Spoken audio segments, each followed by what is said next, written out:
सन्मान्य सरनाईक लास्ट धन्यवाद सभापती महोदय। या ठिकाणी आदरणीय मंत्री महोदयांना मी एक दोन गोष्टी या विधेयकामध्ये सांगू इच्छितो। नाथाभाऊंनी या गोष्टीचा उल्लेख केला होता की शाळा महाविद्यालयाला गेल्या 60-70 वर्षापूर्वीपासून अनेक जमिनी शासनाच्या दिलेल्या आहेत आणि या शासनाच्या जमिनी दिल्याच्या नंतर त्याच्यामध्ये शैक्षणिक कामासाठी कायमस्वरूपी काही जमीन दिलेली आहे आणि क्रीडांगणासाठी काही जमीन दिलेली आहे।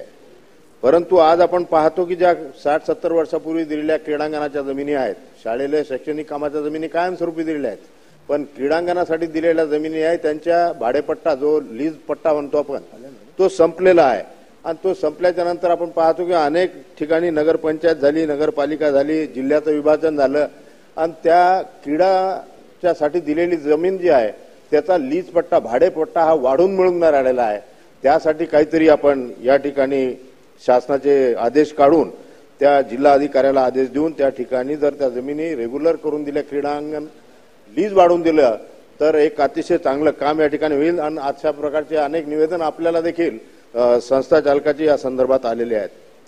सन्मान्य सभापती महोदय, ज्या बऱ्याच जमिनी अशा आहेत की ज्या नजूलच्या भूमी अभिलेख आधिपत्याखाली येतात, बरेच लोक त्या ठिकाणी अतिक्रमण करतात आणि स्वतःच्या नावाने परस्पर त्या भूमी अभिलेख अधिकारी कार्यालयाकडून नमुना ड स्वतःचा करून घेतात आणि त्यामध्ये शासनाला ते माहीत देखील होत नाही। नमुना ड परस्पर त्या तिथल्या नजूल अधिकारी करून देतात आणि त्यामुळे ते शासनाचं फार मोठं नुकसान त्या ठिकाणी आपल्याला झालेलं पाहायला मिळते।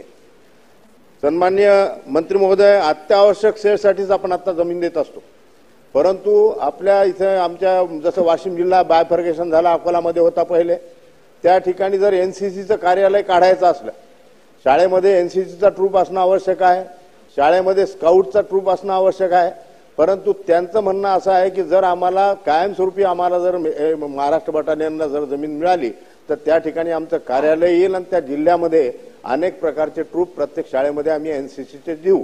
म्हणून अशा प्रकारे काही ज्या आपल्या देशाच्या संरक्षणासाठी उद्या भविष्यामधला तो एनसीसीचा मुलगा कामी पडेल अशा प्रकारच्या जर जमिनी आपण या एनसीसी महाराष्ट्र बटालियनला जर देऊ शकलो तर निश्चित रूपाने एक चांगलं काम या बिलाच्या माध्यमातून या ठिकाणी होऊ शकेल।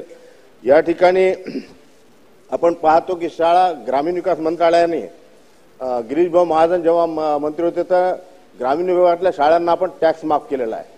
आपण जर या शाळा महाविद्यालयाचा टॅक्स भरू शकत नाही अशी परिस्थिती आज संस्था चालकाची झालेली आहे। बऱ्याच शाळा ह्या कॉर्पोरेशनमध्ये आलेल्या आहेत, बऱ्याच शाळा ह्या नगरपालिका एरियात आलेल्या आहेत, वेतनेतर अनुदान शाळेला मिळत नाही आणि त्याच्यामुळे जर ह्या कायमस्वरूपी टॅक्स फ्री किंवा काहीतरी सवलत देऊन जर त्या जमिनी जर शाळेला दिल्या तर निश्चित रूपानं नियमितपणे ते सवलतीच्या दराने संस्था चालक ते पैसे भरतील आणि शासनाने त्या ठिकाणी नगरपालिकेचा महानगरपालिकेचा फायदा होईल। अशा या 2-3 गोष्टी मी आपल्याला निश्चित रूपाने या ठिकाणी सांगेल। असं काम या जर बिलाच्या माध्यमातून झालं तर खरोखर महाराष्ट्रातले शिक्षण क्षेत्रामध्ये काम करणारी मंडळी तुम्हाला मनापासून धन्यवाद देतील आणि अत्यावश्यक सेवेसाठीच फक्त आपण जमिनी आजकाल देतो। जर चांगल्या कामासाठी काहीतरी नियम वगैरे करून जर शालेय कामासाठी महाविद्यालयासाठी जर कोणी जमीन मागत असेल तर त्याला जर आपण असे तरतूद त्या ठिकाणी जर आता पुन्हा अत्यावश्यक सेवेमध्ये शैक्षणिक सेवा जर घातली तर निश्चित रूपाने एक चांगलं काम या बिलाच्या माध्यमातून होऊ शकेल। धन्यवाद सभापती महोदय, धन्यवाद।